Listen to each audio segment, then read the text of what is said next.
Apalagi setan, itu cowok yang ada di sampingmu cewek, setan itu. Pergi pengajian sama cowoknya, beleng. Masa dengar pengajian pegang remas-remas tangannya cewek. Siapa ajar kok? Dengar pengajian kesempatan dalam kesempitan. Kasih halal dulu. Nikah baik-baik. Kalau sudah nikah halal 24 jam. Biar kau tidak keluar kamarmu 3 hari. Bahkan kalau sudah nikah menurut Quran, istrimu adalah sawah ladangmu. Istrimu adalah sawah ladangmu. Silakan kau datangi dia dari arah mana saja. Itu bahasa Quran. Namanya bapak punya sawah, hak garap ada sama bapak. Mau dicangkul dari depan boleh. Cangkul dari belakang boleh. Cangkul dari samping boleh. Cangkul sambil jungkir balik boleh. Yang penting jangan kau cangkul sawahnya orang cilaka. Namanya sawah, kita punya sawah. Bapak punya, silakan cangkul. Model cangkulnya terserah. Mau pakai cangkul Jawa boleh. Mau pakai cangkul Bugis boleh. Makanya halalkan dulu. Sampean cewek, jangan dekat-dekat sama cowok. Sedikit lagi. Beleng-beleng. Apa itu dibagi? Kue. Sebentar bagi konsumsi deh. Sebentar. Kota amal. Nah, sebentar, karena kau dengar ceramah tidak ada yang kasih kau itu. Karena mereka dengar ceramah. Sebentar, kita salawat sambil edarkan celengan. Siapkan. Nah. Wa qala idzan, Allah kemudian berfirman, Bismillahirrahmanirrahim. Innallaha wa malaikatahu yusalluna 'alan nabi. Ya ayyuhalladzina amanu sallu 'alaihi wa sallimu taslima. Sesungguhnya Allah dan para malaikatnya bersalawat kepada Rasulullah Muhammad sallallahu alaihi wasallam. Maka wahai orang-orang yang beriman, bersalawatlah kalian kepada Rasulullah dengan sebaik-baik salawat sallallahu alaihi wasallam. Allahumma salli ala sayyidina Muhammad wa ala alihi wa sahbihi ajma'in. Amma ba'd. Ibu bapak, saudara-saudara sekalian, teristimewa tamu kehormatan kita pada malam ini, Bapak Bupati dan Wakil Bupati Kabupaten Kabupaten Luhut Timur, yang insya Allah dimuliakan dan dirahmati oleh Allah Subhanahu wa Ta'ala. Anggota dewan yang terhormat yang kita hormati, yang insya Allah dimuliakan dan dirahmati oleh Allah Subhanahu wa Ta'ala. Mohon maaf, matur nuwun, saya tidak bisa sebut nama satu demi satu yang di depan, kasih habis waktu. Juga saya tidak tahu namanya. Nah, saya tanya untuk mengawali ceramah kita tahun baru ini. Biasanya kalau tahun baru kita, semoga tahun baru Hijriah ini kita mendapat rahmat dari Allah Subhanahu wa Ta'ala. Mau dapat rahmat Allah? Mau dapat rahmat Allah? Yang namanya rahmat Allah, biar tukang judi mau juga. Biar tidak sholat mau juga. Tapi apakah semua yang ingin dirahmati Allah otomatis mendapat rahmat Allah? Saya kasih contoh. Pengumuman dari pemerintah Luhut Timur, penerimaan calon pegawai negeri sipil yang sudah masuk S1, K1, K2. Hah? Sudah tidak ada masuk namanya K1. Di K2 juga tidak ada. Paling gampang cari di KK, pasti ada namamu. Nah, pengumuman penerimaan CPNS, seluruh sarjana daftar. Semua daftar. Apakah semua yang daftar otomatis lulus? Apakah semua yang daftar otomatis diterima? Tidak, yang hanya memenuhi syarat. Yang memenuhi syaratlah itu yang lulus. Begitu juga, semua orang Islam mau dirahmati Allah. Semua kita mau dirahmati Allah. Tapi apakah semua yang mau dirahmati Allah otomatis dapat rahmat Allah? Ternyata menurut Quran tidak, bos. Kalau kau mau dirahmati Allah, ada 3 syaratnya menurut Al-Quran. Apa itu? 3 jipa, 3 saja. Lebih banyak syaratnya jadi caleg. Innal ladzina amanu wal ladzina hajaru wajahadu fi sabilillahi ulaika yarjuna rahmatallahi wallahu ghafurur rahim. Nah, ini 3 saja syaratnya. Mari kita simak satu demi satu. Yang pertama, innalladzina amanu, harus beriman kepada Allah. Nah, biasanya kalau kita bercerita iman, langsung tepuk dada. Wah, saya beriman kepada Allah. Sorry, maaf. Ngaku beriman gampang. Yang sulit diakui oleh Allah sebagai orang beriman. Saya ulangi. Ngaku beriman kepada Allah gampang. Yang sulit adalah diakui oleh Allah sebagai orang beriman. Saya beriman kepada Allah. Apa betul kau diakui Allah orang beriman? Contoh, ibu bapak kenal Sandiaga Uno? Ibu-ibu kenal? Kenal Sandiaga Uno? Bu, itu Sandiaga Uno masih sepupu 1 kali sama saya. Bapaknya dengan bapak saya saudara. Begitu dicek ke Pak Sandi, Mas Sandi, sampean sepupu sekali sama Dasat ya? Siapa Dasat? Namanya saja baru kudengar.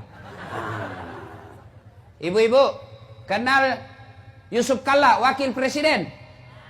Tahu? Itu nenek dengan nenekku, satu nenek. Sama-sama nenek. Begitu dicek, Pak JK katanya sepupu sama Dasat Latif. Siapa Dasat Latif? Cokakna. Baru saja ku dengar namanya. Begitu juga dengan Allah. Ngaku beriman kepada Allah gampang. Yang sulit, betul tidak sampean diakui Allah sebagai orang beriman? Kalau begitu, apa ciri-ciri orang beriman? Apa tanda-tanda orang beriman? Masih ingat pelajaran pendidikan agama waktu kita kecil dulu? Iman adalah meyakini dalam hati, mengucapkan melalui lisan, melakukan dalam kehidupan sehari-hari. Dari definisi ini, iman itu ada 3 unsurnya. 1, yakin kau dulu dalam hati. 2, ucapkan melalui lisan. 3, lakukan dalam kehidupan sehari-hari. Tidak bisa tidak. Harus 3 unsur ini dilakukan. Sayang 1000 sayang. Masih banyak diantara kita imannya hanya 2/3. Hanya percaya, hanya diucapkan, tidak dilakukan. Contoh, bagaimana hukumnya pakai jilbab? Wajib. Artinya apa? Dosa kalau tidak dipakai. Kenapa tidak pakai jilbab? Kita kan masih gadis, Ustaz. Nanti kita tidak laku kalau kita pakai jilbab. Bagaimana hukumnya menyogok? Haram. Apa artinya? Dosa. Kenapa jadi pegawai nyogok? Tidak diterima orang kalau tidak nyogok, Ustaz. Berarti imannya baru 2/3. Coba. Banyak diantara kita seperti itu. Imannya hanya diucapkan, belum dilakukan. Bagaimana hukumnya sholat? Wajib. Artinya dosa kalau tidak. Kenapa kau tidak sholat? Nantilah Ustaz ketika tua. Orang seperti itu, maka imannya baru 2/3. Lebih jauh lagi, bagaimana karakter orang beriman? Pembawaannya, sifat-sifat orang beriman. Mari kita lihat Al-Quran. Dengar Al-Quran. Tanda orang beriman itu menurut Quran. Innamal mu'minuna alladzina isa sukirallah wajilat qulubuhum wa iza tuliyat alaihim ayatuh sadathum imanan wa ala rabbihim yatawakkalun. Tanda orang beriman itu, kalau dia mengaku beriman, tanda-tandanya kata Allah, 1, apabila disebut nama Allah, bergetar hatinya. Nang kalinge senapung Allah Ta'ala tatenrengi nyawana. Bergetar hatinya. Bagaimana yang disebut contoh bergetar hatinya? Contoh, pernah jatuh cinta? Pernah? Pernah? Oh, saya sering, Pak. Sampai sekarang masih sering jatuh cinta. Itu katanya waktu saya masih muda, kalau ada orang saya suka, jangankan saya lihat mukanya, saya dengar saja namanya disebut sudah bergeletar hati saya. Nah, bilang temanku, dum-dum gled. Apa itu dum-dum gled? Dumba-dumba gleter. Jangankan kulihat mukanya, dengar saja namanya. Bahaya, Masya Allah. Apakah namanya Allah mampu menggetarkan hati kita? Ternyata sangat sulit bangsa Indonesia sekarang ini bergetar hatinya. Kenapa? Dengar nama Allah banyak yang merasa terganggu. Dengar nama Allah banyak yang merasa tidak tenang. Mana buktinya? Azan. Dengar nama Allah, Allahu Akbar, Allahu Akbar. Jangan kencang-kencang, keras, tidak boleh keras-keras, kecil saja. Namanya panggilan harus keras. Mana bisa memanggil tidak keras? Bukan panggilan itu, bos. Bici. Si bici. Si bici namanya itu, bos. Namanya panggilan. Woi, dasat. Manggil namanya itu. Azan itu panggilan sholat. Jadi harus keras. Kalau dikecilin, bukan panggilan sholat namanya itu. Ada yang bilang lagi orang pintar. Dia bilang, kan semua orang sudah tahu waktu sholat. Sudah ada di handphone. Betul, kalau begitu alasannya mestinya bandara tidak usah ada panggilan. Di bandara itu sudah jelas jam berapa berangkatnya. Sudah jelas pintu berapa, sudah jelas pesawatnya. Tapi begitu tiba waktunya, para penumpang nomor penerbangan ini dengan nomor kode ini dipersilakan maju masuk ke pesawat melalui pintu 3. Diulang sampai 3 kali. Azan kita 1 kali, bos. Ini diulang 3 kali. Masih belum cukup, disebut nama 3 kali, Pak. Atas nama Dasat Latif dipersilahkan masuk ke ruang pesawat melalui pintu 3. 1. 2 kali dipanggil lagi. Atas nama Dasat Latif dipersilahkan naik ke pesawat melalui pintu 3. 2 kali. Sampai 3 kali belum datang. Wabillahi taufiq wa hidayah. Tutup pesawat. 3 kali orang dipanggil, Pak. Kita azan 1 kali merasa terganggu. Bagaimana ceritanya ini orang merasa beriman? Nanti ketika di akhirat dia mengaku, saya beriman kepadamu ya Allah. Allah berfirman, kenapa Pak kau merasa terganggu kalau azan? Seandainya azan itu sebut nama dasar, kan tidak. Nama-nama Allah. Allahu Akbar, Allahu Akbar. Ada yang bilang, mengganggu itu azan, jelek suaranya. Solusinya bukan dikecilkan. Solusinya apa? Solusinya ganti tukang azan yang baik suaranya. Karena ada juga tukang azan bikin jengkel suaranya. Iya. Udah bilang anak muda. Iya sih. Makanya itu masjid, Pak, bikin lomba. Lomba azan. Juara 1 gaji. Yang ada panitia masjid di sini gaji itu tukang azan. Jangan simpan uangnya orang jadi saldo. Salah itu panitia masjid kalau ada bikin saldo. Oh, berarti banyak masjid di sini bikin saldo. Wah, ini salah ini panitia masjid itu. Salah kok, bos. Kau di blender nanti itu kalau mati kok.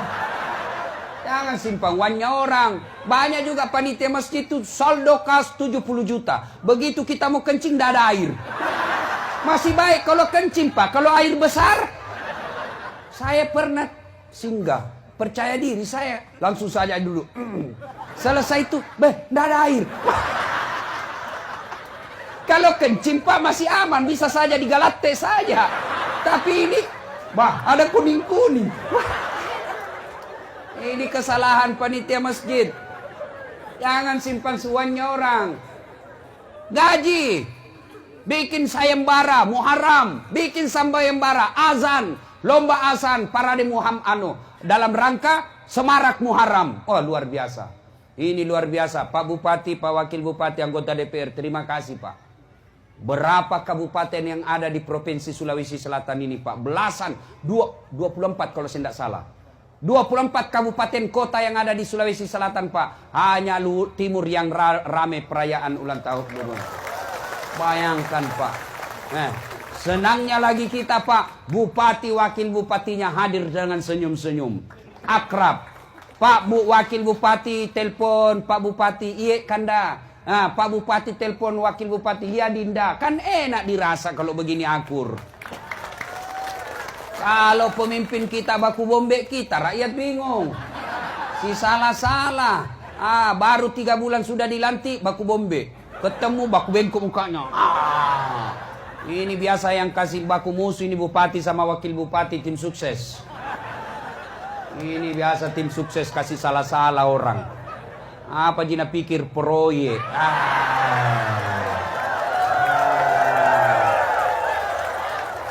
Jangan marah Pak, siapa suruh panggil saya? Ada pemborong di sini? Ada? Hati-hati pemborong Pak. Banyak pertanyaanmu nanti kalau mati kok. Kenapa itu jembatan belum diresmikan sudah rusak? Nah bilang sudah memang keluar 20%. Kenapa keluar 20%? Sponsor waktu pilkada. Kenapa sponsor di pilkada? Masyarakat tidak mau pil kalau tidak ada uang. Nah Bapak juga cilaka. Jadi jangan salahkan, sama-sama Bapak salah. Coba kalau politik tidak ada money politik. Rakyat tidak mau terima sogok. Pemerintah yang mau dipilih tidak mau memberi sogok. Aman negara kita ini Pak. Mau dekat-dekat pilpres ini jangan terima sogok Pak. Kalau ada yang mau sogok, kalau mau bantu negara baik, rekam, lapor di polisi. Polisi juga jangan mau disogok. Jangan langsung lapang 6. Atur damai. Bleh.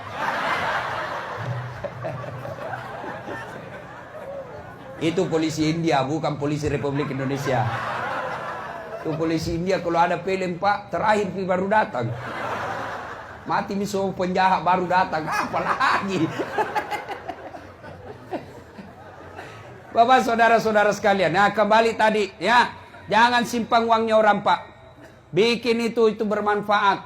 Kalau Bapak simpan jadi saldo, kapan itu manfaat? Pada saat dijadikan pembangunan, dibelikan tegel, selama tegel dipakai orang yang menyumbang dapat pahala. Tapi kalau uang disimpan saldo, maka yang menyumbang tidak jalan amalnya Pak. Jangan Bapak simpan. Sudah bangun masjid itu sudah selesai tidak ada perbaikan, maka cari masjid yang mau dibangun. Tinggal diumumkan, saudara-saudara sekalian jamaah, ini ada saldo 30 juta. Tinggal hanya mengendap tidak jalan uangnya Bapak. Maka kita bantu masjid tetangga desa. Tidak ada yang keberatan. Bahkan boleh bantu anak sekolah. Misal ada di sekolah itu, di kampung kita percaya dia baik, agamanya bagus, jujur, mau sekolah, cerdas, tapi tidak ada duitnya, boleh dikasih uang masjid. Termasuk janda-janda tua. Kalau janda muda tidak usah, masih kuat cari uang. Ini bapak-bapak kalau bicara janda langsung senyum. Dede, cule-cule, nah. Gapat tujumu. Mau lemak bene nama sakak benemu. Sudah dikunci leher, tidak bisa goyang. Baik kalau kunci leher disimpan meja kuncinya, masih bisa diambil. Ini kunci leher dibuang di Sungai Tallo. Ya, bikin lomba azan ya supaya bagus yang azan. Bapak Ibu, tanda orang beriman yang pertama, apabila dia dengar nama Allah bergetar hatinya. Bagaimana hati mau bergetar kalau kita sering mempermainkan nama Allah? Mana disebut mempermainkan namanya Allah? Mana disebut mempermainkan namanya Allah? Panggil pengajian, datang pengajian, apa dibilang? Insya Allah. Insya Allahnya bagus, kayak 17 tahun di Mekah. Tapi dalam hatinya tidak mau. Bapak berdosa ketika dipanggil mengucapkan insya Allah padahal tidak mau. Besok ketemu, kenapa kau tidak datang tabligh akbar? Kan bilang memang ya insya Allah. Ini Bapak ini mau jadikan Allah sebagai kambing hitam. Tak boleh Pak, saya saja dijadikan kambing hitam, saya tidak mau. Saya manusia, bukan kambing. Allah kita jadikan kambing hitam. Datang ke pengajian, insya Allah. Padahal dalam hatinya tidak mau, tidak boleh. Orang seperti ini tidak bakal mendapat rahmat Allah. Apabila didengar nama Allah, bergetar hatinya. Maka aneh Pak, kalau ada orang Islam merasa terganggu ketika kedengaran azan di masjid. Saya bilang lebih baik saya dipenjara daripada biar bisa dianggap melanggar undang-undang atau himbauan. Kalau masjid saya kasih kerar, biar saya ditahan. Yang penting saya bukan ditahan gara-gara saya korupsi. Ya, makanya jangan lagi bilang kalau saya cerita begini Ustadz bicara politik. Bukan, ini namanya amar ma'ruf nahi mungkar. Bapak kalau tidak pernah bela-bela agama Allah, tiba-tiba mati mendadak, Bapak ditanya, kamu kenapa tidak pernah bela-bela agama saya? Hati-hati. Kalau Bapak tidak mau peduli soal politik, maka kita dipolitiki nanti. Ya, jangan lagi berkata, ndak usah urus, yang penting kita baik. Saya kasih contoh sederhana. Ada preman tobat, bersahabat dengan remaja masjid. Ini remaja masjid. Panitia masjid bersahabat dengan preman tobat. Ini preman tobat, tiba-tiba dia datang sama ini Ustadz, remaja masjid. Ustadz, Ada di kampung kita ini bangun warung, tapi minuman keras na jual. Apa na bilang ini Ustaz? Jangan kurusi. Yang penting kita tidak pergi minum di situ. Bulan depan lagi-lagi datang ini preman tobat. Pak Ustaz, tambah rame itu warung. Masuk bisa semua anak-anak muda sekampung tak mabuk-mabuk di situ. Apa dia bilang Pak Ustaz? Biar yang penting tidak nak ganggu ki. Bulan depan datang lagi Ustaz, tambah rame mi Ustaz. Bukan cuma narkoba nak jual, bukan cuma minuman, jual mi juga narkoba. Banyak mi juga cewek-cewek di situ. Berzina dia sana. Apa dia bilang? Biar mi yang penting kita bisa sholat di sini dengan tenang. 1 tahun kemudian datang lagi ini preman tobat. Pak Ustaz, mau digusur ini masjid. Sambaran. Apa mau digusur? Pengajian juga mau dibubarkan. Sambaran. Ayo kita lawan. Sebelum terlambat. Apa Nabi bilang preman tobat? Terlambat mau kok. Kenapa? Mereka lebih banyak dari kita. Ini Pak, kalau Bapak tidak peduli soal politik. Bapak tidak peduli soal amar ma'ruf. Bapak masih selamat sekarang. Bapak masih bisa sholat sekarang. Tapi kalau kita tidak peduli dengan agama, anak nanti bagaimana ketika kita sudah dikubur? Maka harus kita peduli. Kalau kita tidak peduli, maka siap-siaplah kampung halaman kita jauh dari rahmat Allah. Alhamdulillah bupati dan wakil bupati peduli. Salah satu diantaranya bikin tablik akbar seperti ini. Tuh tanda pertama orang beriman. Disebut nama Allah, bergetar hatinya. Yang kedua menurut Quran, apabila mereka mendengar ayat-ayat Allah, bertambah imannya. Selesai dengar pengajian, tambah imannya. Selesai dengar dakwah, makin baik imannya. Itu orang yang beriman. Jadi kalau dia bilang, pulang dengar ceramah, Pak Bupati, siapa panggil tadi itu Ustaz? Pak Wakil yang hubungi. Kasih tahu itu Pak Wakil, jangan lagi panggil itu Ustaz ceramah. Kenapa bilang begitu? Nah bagus ceramahnya. Tidak bagus, saya tidak suka. Kenapa? Masa empat na bahas saya terus nak kena? Ini mati hatinya orang begini Pak. Malah diceramai apa dia bilang? Dia bilang orang Bugis, tanten ton janjen jong, tangi tamulo tangi taku, jame jamamu jame jamaku, witato pina witai, witato tula cilaka. Ada orang begitu Pak, keras hati, tidak mempan nasihat. Tapi kalau selesai dengar dakwah dia bilang, betul itu tadi Ustadz ngomong. Saya dia kena semua itu. Semua ceramahnya Ustadz, saya ditempelin rasanya itu. Insya Allah malam ini saya mendapat hidayah. Besok saya akan berubah dengan sebaik-baiknya. Itu orang beriman itu. Tapi kalau dia tidak ada perubahan, berarti dia tidak masuk orang beriman. Nah inilah syarat pertama beriman kepada Allah Subhanahu wa taala. Innal ladzina amanu. Yang kedua, walladzina hajaru. Mereka berhijrah di jalan agama Allah. Apa yang dimaksud hijrah? Hijrah dalam konsep sejarah, berpindahnya Nabi dari Makkah ke Madinah, itu hanya sekali terjadi dalam hidup ini. Tapi kalau hijrah dalam arti konsep perjuangan, maka tiap hari kita bisa lakukan. Hijrah apa? Contoh, kalau hijrah dari Makkah ke Madinah, itu sekali saja. Tapi kalau kita ambil konsepnya, hijrah itu, maka kita harus mengambil pelajaran dari hijrah. Apa pelajaran dari hijrah? Contoh sekali, contoh. Nabi ahli Mekah. Nabi lahir di Mekah. Diusir. Siapa yang mengusirnya? Pamannya sendiri. Siapa yang mengusirnya? Sepupu satu kalinya sendiri, Abu Sofyan. Saudaranya bapaknya Abu Lahab. Saudaranya sendiri, sepupunya sendiri, ngusir Nabi pindah dari Mekah. Untuk apa? Nabi lakukan semua itu untuk menyelamatkan akidah. Artinya apa Pak? Kampung halaman bisa jadi kita tinggalkan. Tanah kelahiran bisa jadi kita tinggalkan. Untuk apa? Menyelamatkan akidah kita. Nah, kalau kita di sini kan banyak pindah gara-gara apa? Gara-gara apa? Susah cari uang di kampung Ustaz. Lebih baik kita pindah ke sini. Apa itu salah? Tidak salah. Selama Bapak cari nafkah, tidak menghalalkan segala cara. Rasulullah dalam arti konsep pindah dari Makkah ke Madinah sekali saja. Tapi ambil sejarah yang ada dalam sejarah itu. Sejarah apa? Pindah dari Makkah. Apa yang bisa kita ambil? Pelajaran apa? Umar. Ambil juga pelajaran dari apa? Suraqah bin Malik. Dua manusia ini berniat membunuh Nabi. Niat datangi Nabi ke rumahnya untuk apa? Membunuh Nabi. Suraqah bin Malik mengejar Nabi dengan niat apa? Membunuh Nabi. Tapi apa yang terjadi? Dapat hidayah, pulang ke rumahnya dalam keadaan sudah beragama Islam. Sebaliknya kita banyak orang Islam, keluar rumah dalam keadaan Islam, pulang membawa murka Allah. Kenapa? Pulang bawa barang haram, maling, nyuri, korupsi, nyogok, nipu. Itu hati-hati. Ada di sini? Ada?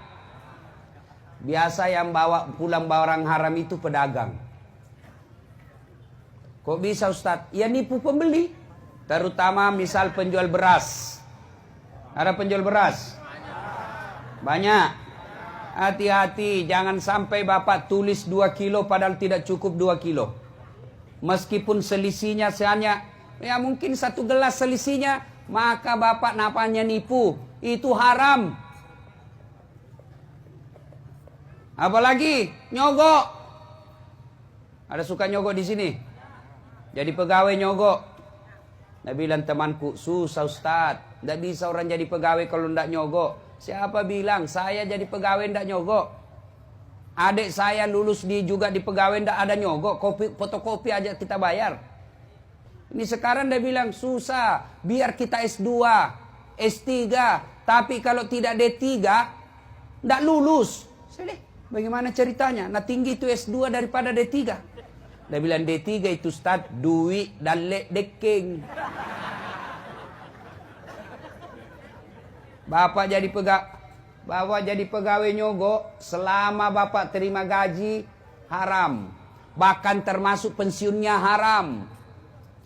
Tuh kalau kita nyogok jadi pegawai, saya heran juga. Terlalu menggebu-gebu jadi pegawai negeri. Apa hebatnya itu jadi pegawai negeri?